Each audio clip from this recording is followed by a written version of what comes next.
Hi guys, welcome back to our channel. So నేనైతే మొన్న రీసెంట్గా మీషోలో ఆర్బీస్ ఆర్డర్ చేశాను, అంటే వాటర్ బబుల్స్ ఆర్డర్ చేశాను. సో మనకి వాటర్ బబుల్స్ ఉంటాయి, ప్లస్ ఇట్లాంటి యానిమల్స్ కూడా ఉంటాయి. రకరకాలు ఉన్నాయి. క్రాబ్ అని, స్కార్పియాన్ అని, టాటాయిస్, స్టార్ ఫిష్, అట్లా చాలా చాలా అయితే ఉన్నాయి అన్నమాట. సో నాకు 5000 పీసెస్ ఆఫ్ వాటర్ బబుల్స్ ఆర్బీస్ వచ్చింది. ఇంకా ఈ ఈ యానిమల్స్ కూడా వచ్చాయి. నాకు ఇవి 10-12 వచ్చాయి అనమాట. సో నాకైతే 99 రూపీస్ అయితే పడింది. సో నేను ఫస్ట్ అయితే వీటిలో ఒక బ్లాక్ పాట్లో 10 పీసెస్ వచ్చాయి. సో నేను వాటిలో బ్లాక్ పాట్లో వేసుకున్నాను, కొంచెం ఆర్బీస్ కూడా వేశాను. తర్వాత నాకు ఆ కంటెంట్, వాటర్ కంటెంట్ ఆ పాట్ మేబీ సరిపోదామని నేను బ్లూ టబ్లోకి షిఫ్ట్ చేశాను అనమాట. ఇంకా పెద్ద టబ్లోకి షిఫ్ట్ చేశాను నేను. సో దాని తర్వాత మా తమ్ముడు వచ్చి ఆ ప్యాకెట్ అంతా వేసేసాడు దాంట్లో.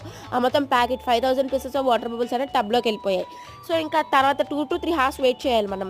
ఆ 2 to 3 hours వెయిట్ చేసిన తర్వాత అది ఎలా ఉంటుందో మనం పార్ట్ 2లో చూద్దాం. సో అది ఆ తర్వాత ఎట్లా